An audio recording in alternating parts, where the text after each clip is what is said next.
everybody, welcome back to the Claremont Classic Garage. A couple of videos ago, we unpackaged our new wood chipper and got it all ready to go and gave it a good test run. We chipped a huge pile of brush that was sitting out there from when the old willow tree was taken down in May, and we ended up with a pile of chips this tall. It worked out great, but that's not all I've got to show you. That day when we were over at Woodland Mills and we accidentally bought the chipper, we accidentally bought something else too, and I can't wait to show it to you. So,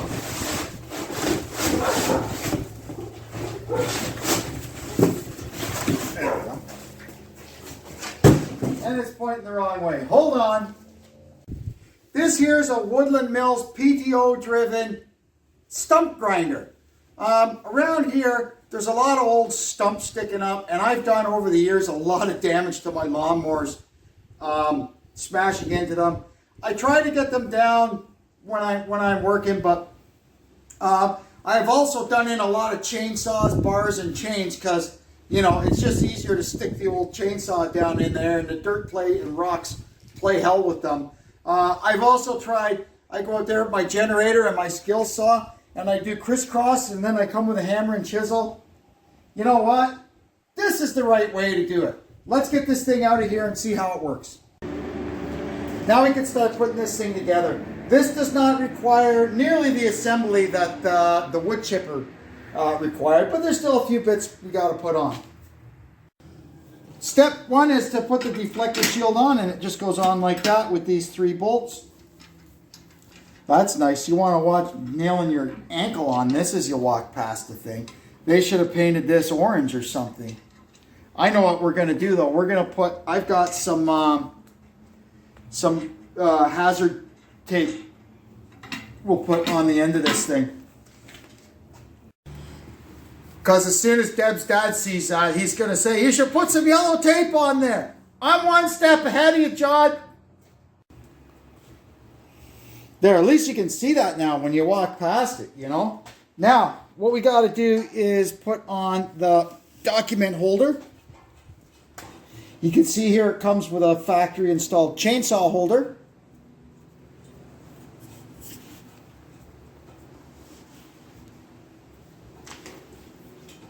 I put a dab of Loctite on the screws because I got a feeling this thing's going to be doing some shaking.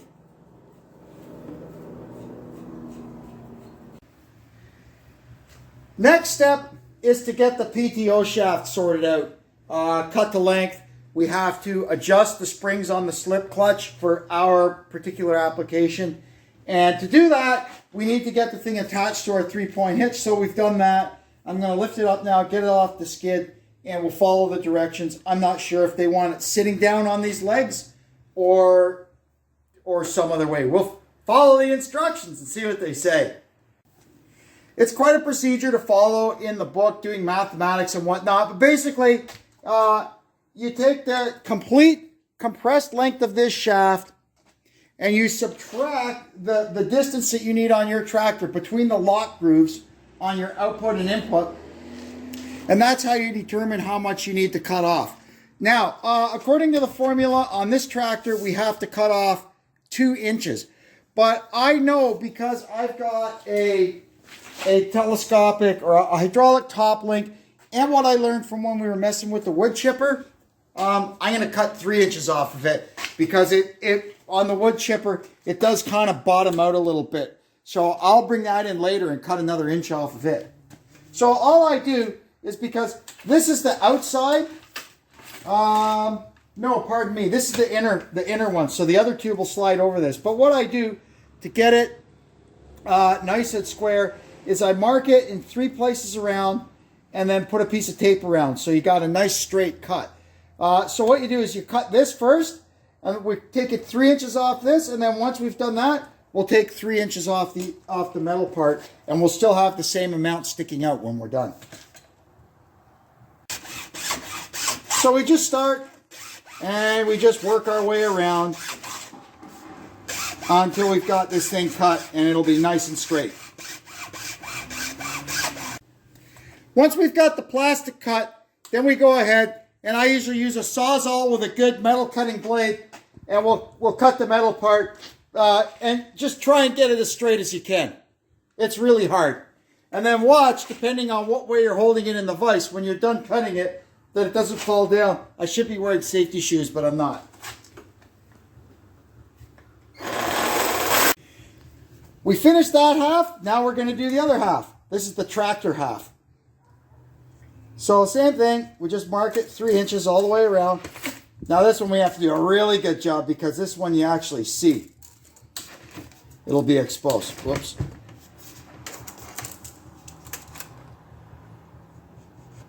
There. And then we connect the dots with some tape. That'll be our guide.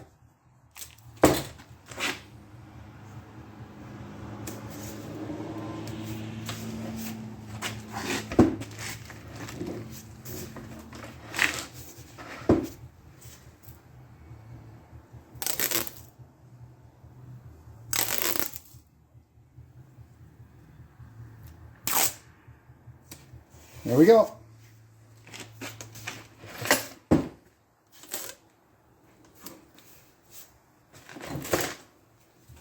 Now the same thing. Next step is where we cut.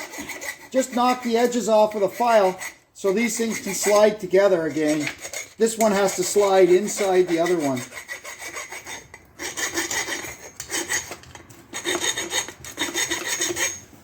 And then we're going to file the inside of this guy.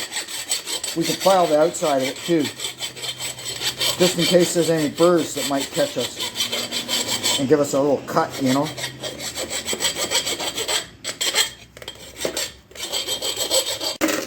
Then we get a machinist deburring tool and just go around here, and that'll take the burr off the inside of that.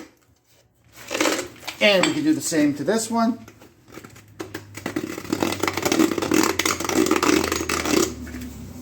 There we go. And then I don't know if this will work on the outside or not, but we'll try.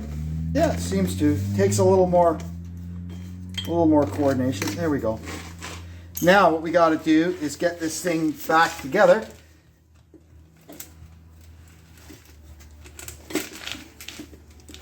Must still be a little bit of a burr somewhere.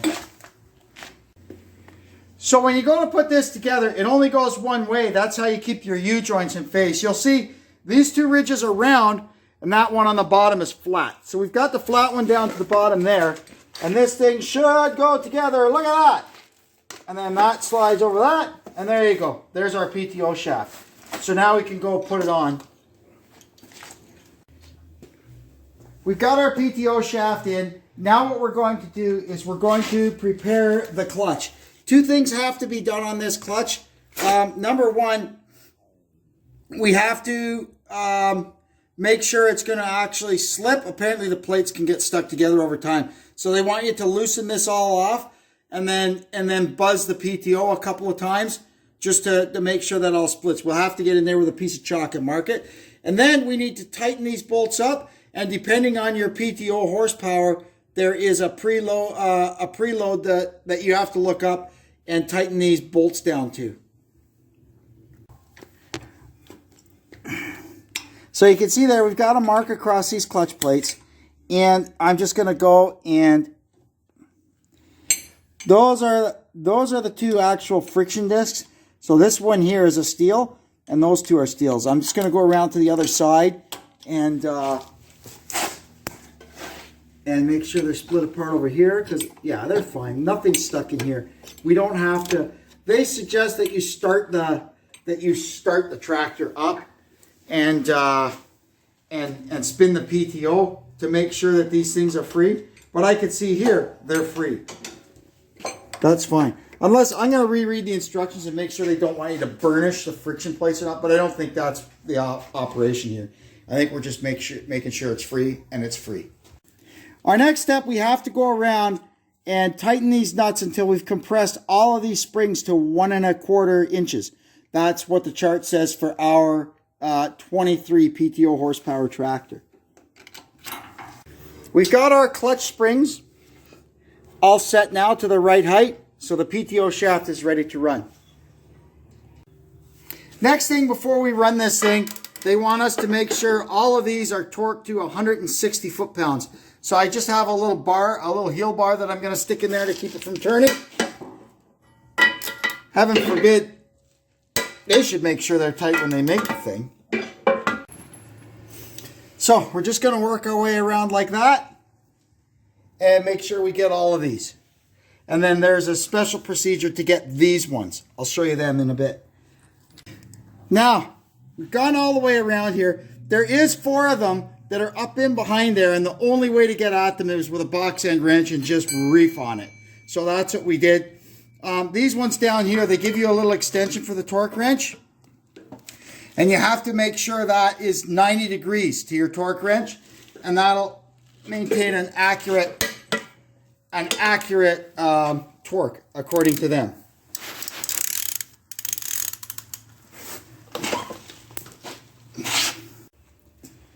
So we've done all of our pre-use checks. The last thing to do before we go and make chips is we just pull these pins out, extend the downriggers back up into the frame, put the pins back, and then this locking pin you pull out of here, because you can see how this thing pivots on these 2 pins. So what happens is that allows it, if you go too fast through the stump, it'll just let that pivot up.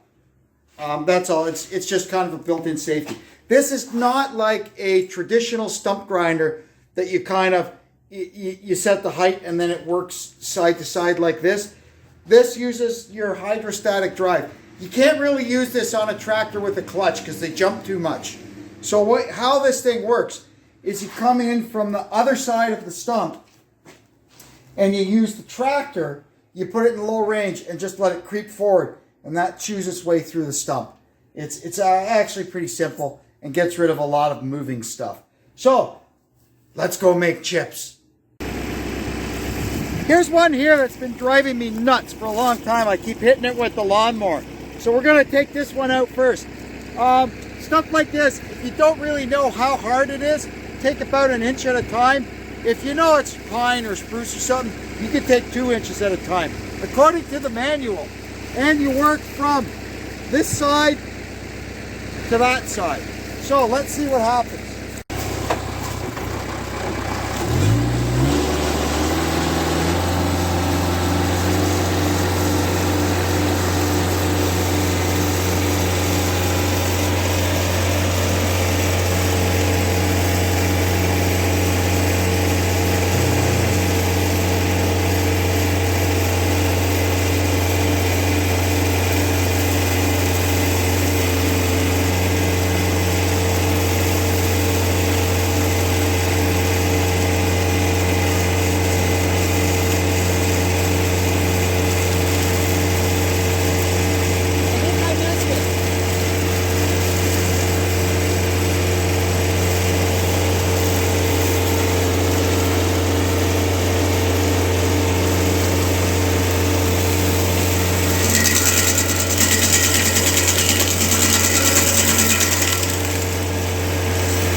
Okay, so you can see it did a pretty darn good job. If this was on the middle of my front lawn, I would probably take it down a little bit further just to make sure that it was clear. But all I'm worried about back here is that I don't hit it with the lawnmower. So we could just, you know, I'll come with a rake later and shove all this crap back in the hole, all this dirt that it pulled out, and that'll be good. Stump gone. Our Woodland Mills WG24 stump grinder is up and running, and we're very happy with the result. I'm looking forward to getting out and about, and now finally I could start knocking down some of these vermin trees around here, and I can actually clean up after them. Before, I've got little stumps sticking up all over the place around here, and I forget where they are, and I hit them with my lawnmower, and it breaks stuff and bends the blades.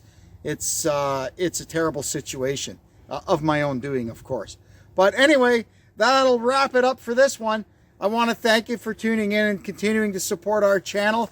If you're a new viewer, please, down below, there's a subscribe button, a bell for notifications. Leave a comment, share this video far and wide to all your tractor and outdoors type buddies. And until we meet again, this is Kevin checking out from the Claremont Classic Garage. So long for now.